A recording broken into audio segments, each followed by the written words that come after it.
কক্সবাজারের উখিয়া উপজেলায় পরিবেশ আইন লঙ্ঘন করে বন ধ্বংস ও অবৈধভাবে কৃষি জমি ভরাটের অভিযোগ উঠেছে। রাতের আধারে প্রভাবশালী একটি সিন্ডিকেট পাহাড় কেটে অন্যের জমি দখল করে মাটি দিয়ে ভরাটের মহোৎসব চালাচ্ছে। তবে বন বিভাগ ও প্রশাসন এই কর্মকাণ্ড দেখেও না দেখার ভান করছে। এমনই এক ঘটনা ঘটেছে উখিয়া উপজেলার কোটবাজার বালুকিয়া সড়কের বড়ুয়াপাড়া এলাকায়। প্রায় 7.5 খানি জমি নিয়ে চলছে বিতর্ক। জমির প্রকৃত মালিক সাবেক স্বাস্থ্যমন্ত্রী জাহিদ মালিক। তবে আইনি জটিলতা এড়াতে জমিটি তার ছেলে রাহাত মালিকের শাশুড়ি ফারজিনা রহমানের নামে রেকর্ড করা হয়েছে বলে জানা গেছে। কিন্তু সম্প্রতি ওই জমিতে অন্য লোকের দখলদারিত্ব নিয়ে শুরু হয়েছে সমালোচনার ঝড়। সরেজমিনে গিয়ে দেখা যায় বিশাল ওই জমিতে একটি সাইনবোর্ড টাঙানো হয়েছে, যেখানে ক্রয় সূত্রে মালিক হিসেবে হুমায়ুন কবির নাম দেখানো হয়েছে। তবে স্থানীয় সূত্রে জানা গেছে হুমায়ুন কবির আসলে জাহিদ মালিকের কেয়ারটেকার এবং জমির দেখভালের দায়িত্বে রয়েছেন। অথচ কাগজপত্র পর্যালোচনা করে হুমায়ুন কবিরের নামের কোনো হদিস পাওয়া যায়নি। মালিকানা বিষয়টি জানার জন্য হুমায়ুন কবিরের নাম্বারে একাধিকবার কল করা হলেও তিনি রিসিভ না করায় বক্তব্য জানা সম্ভব হয়নি।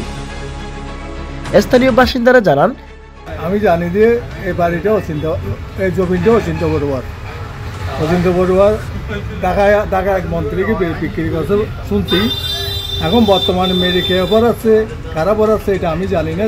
যাওয়া আসার সময় ওই মাটি দেখছি, এখানে লোকের মুখে শুনছি মন্ত্রী নাকি জায়গাটা নিচ্ছে। রাতের আধারে পাহাড় কেটে মাটি পাচার করা হচ্ছে এবং কৃষি জমি ভরাটের কাজ অব্যাহত রয়েছে। দেশের পট পরিবর্তনের পরেও এই পরিবেশ ধ্বংসকারী কর্মকাণ্ড বন্ধ হয়নি। তারা অভিযোগ করেন সংশ্লিষ্ট প্রশাসন ও বন বিভাগ নীরব ভূমিকায় রয়েছে। বিষয়টি নিয়ে বন বিভাগের কর্মকর্তার সাথে যোগাযোগ করা হলে তিনি কক্সবাজার জার্নালকে জানান, এটা আমি পরশুদিন জানতে পেরেছি এবং গতকালকে রাত্রেও আমি সেখানে টহল করেছি প্রায় 11:30 থেকে 2টা পর্যন্ত। তো এই সময় আমি যে হয়তোবা যারা মাটি পাচার করে আমাদের উপস্থিতি হয়তো বুঝতে পারছিল। আমি যখন ফিল্ডে ছিলাম তখন পর্যন্ত মাটি ভরাট হয় নাই। এটা পাহাড়ের মাটি শিওর। এই জন্যই তো হচ্ছে আমি যে ব্যক্তির নামে ওই মাটি ফেলা অভিযোগ আছে তাকে আমরা নোটিশ পাঠিয়েছি। তার কাছে আমি সন্তোষজনক যদি জবাব না পাই তার পরবর্তীতে আমার আইন অনুযায়ী আমার যে ব্যবস্থা নেওয়া সেটা আমি নেব। বিষয়টির সত্যতা নিশ্চিত করে সাবেক গফুর মেম্বার বলেন, তিনি দীর্ঘ 16 বছর ধরে জমিটির চাষাবাদের দায়িত্বে ছিলেন, কিন্তু মূল মালিক জায়গাটা সাবেক স্বাস্থ্যমন্ত্রী জাহিদ মালিকের বেআইনকে বিক্রি করায় এখন তিনি আর দায়িত্বে নেই। ওইটা মালিকের যে আপনার জাহেদ মালিকের ছেলে রাহাত মালিকের জায়গাটা এটা গ্রুপ আছে একটা, বুঝছেন? জি জি, হুমায়ুন কবির আছে। হুমায়ুন কবির তার একটু গ্রুপ আছে, এই গ্রুপে জায়গাটা জায়গাটা যার কাছে নিয়েছিল উনি আমাকে ওখানে রাখছিল। আমি সাথে হিসেবে ছিলাম, আমি কাজ করতাম আর কি, দেখতাম। মালিকের জমি হইতে 15-16 বছর হইতে পারে। ওই মূল মালিক ছিল আশিস বড়ুয়া, অসীম বড়ুয়া। কবির কেনা জাহিদ মালিকের ছেলে রাহাত হয়তো জায়গাটা ওনার নামে না, হয়তো ওনার রিলেটিভ শাশুড়ি অথবা কি হইতে পারে। মাস 3 আগে থেকে আমি ছাড়ি দিয়েছি, এরা বলে জায়গা বিক্রি করবে। এদিকে জমির সাবেক মালিক আশিস বড়ুয়া জানান, জমি সংক্রান্ত বিষয়গুলো জাহিদ মালিকের কোম্পানি, তাই অ্যালুমিনিয়ামের ফাইন্যান্স ডিপার্টমেন্টের চিফ এক্সিকিউটিভ তার ছোট ভাই অসীম বড়ুয়া দেখভাল করতেন। অসীম বড়ুয়ার সাথে যোগাযোগের একাধিক চেষ্টা করা হলেও তিনি ফোন ধরেননি।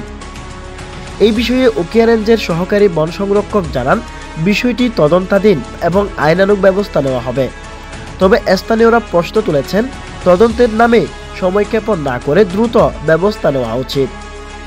অন্যদিকে স্থানীয় ছাত্র জনতা ও সচেতন মহল এই ঘটনার উদ্বেগ প্রকাশ করেছেন। তারা দাবি করেছেন, যত দ্রুত সম্ভব বিষয়টি নিয়ে সুস্থ তদন্ত করে দোষীদের বিরুদ্ধে কঠোর ব্যবস্থা নেওয়া হোক।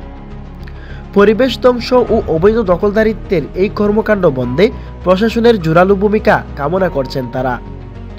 এই ঘটনা শুধু উখিয়া উপজেলার স্থানীয় সমস্যা নয়, এটি পরিবেশ ও আইনের লঙ্ঘনের একটি উদাহরণ।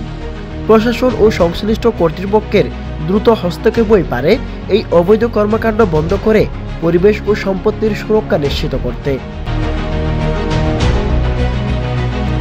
News desk, Cox's Bazar journal.